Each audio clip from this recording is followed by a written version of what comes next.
मा जागोन? जायो।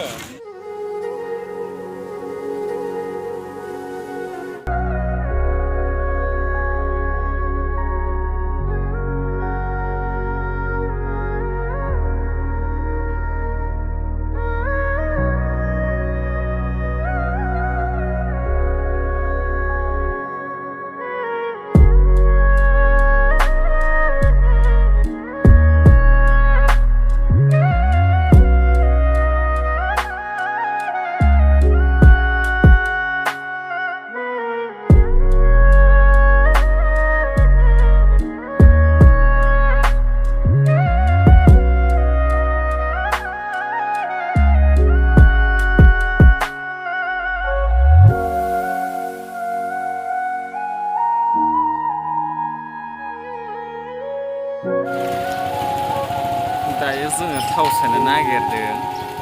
नै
जों फाइनालि मोनफैबाय बड'लेण्ड टुरिज्म एग्र' रिजर्टआव नायलांबाय थादो दायो नोंथांमोना नायलांबाय थादो जों दायो बेयाव बाइक पार्क खालामबाय आरोना दायो बेरायनोसै दसे थानानै जोंना बाजैबो फैदों एसे देलायदों बाजैया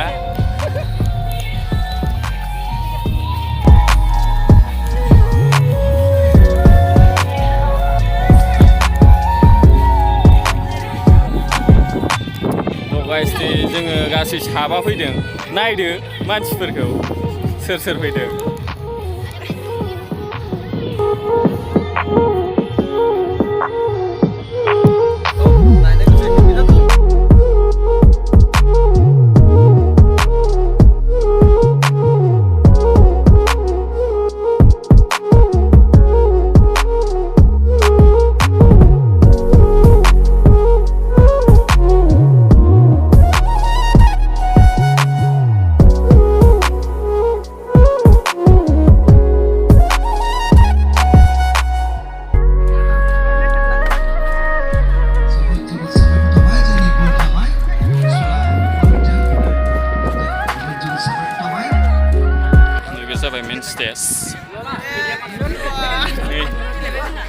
ada semester लोगो मोनलायबाय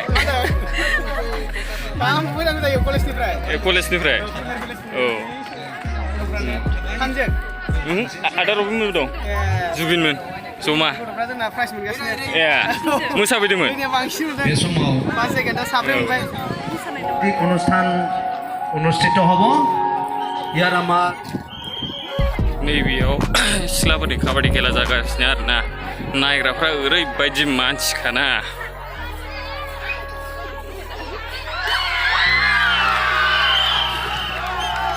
ओरैजाय नायनो हागोन गोजौआव मानि गाखोनानै नायग्राफोर दङ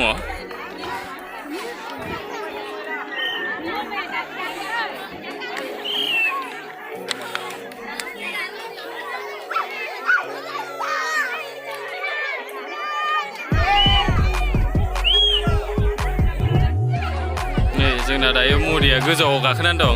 ए मदि हाय नुदोब्रा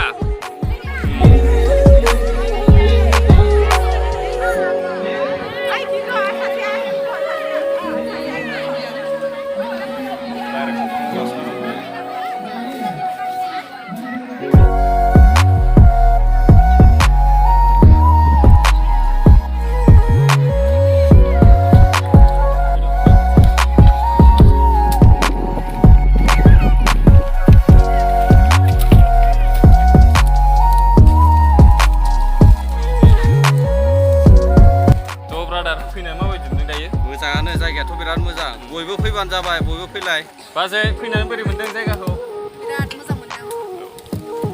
नै बारबो बिराद मोजां आरो नैथिं नाय भिउआ बिराद बरिया भिउआ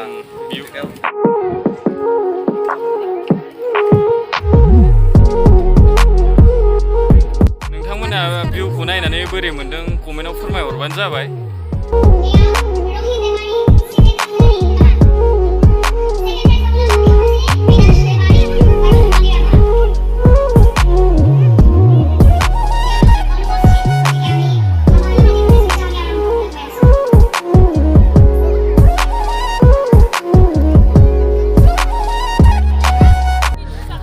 जोङो दायो माबा मोनसे जाहैसै उखैनायखाय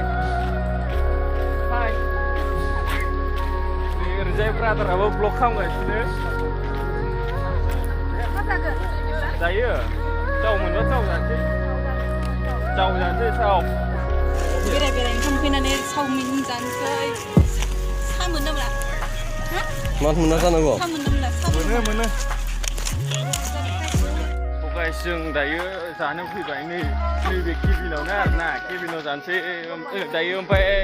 1 घन्टायाव केबिननि चार्जआ 100नो आरोना बेयाव दायो जों केबिनावनो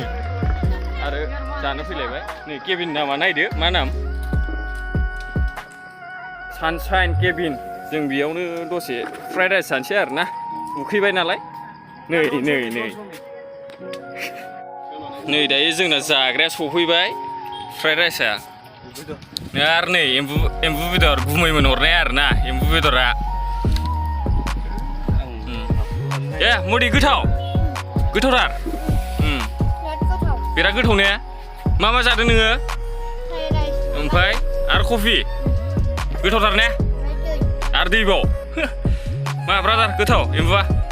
एम्बुखौल' आंना एम्बुखौल' बाजै जाखांबाय नै जानानै खालि जाजोब्बाय नै खालि जाजोब्बाय दंखायो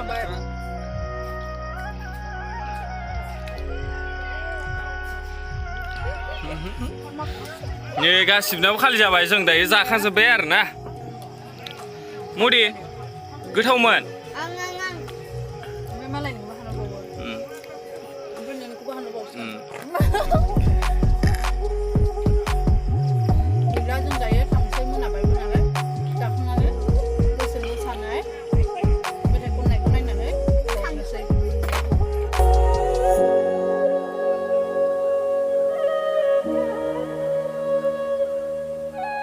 Bboys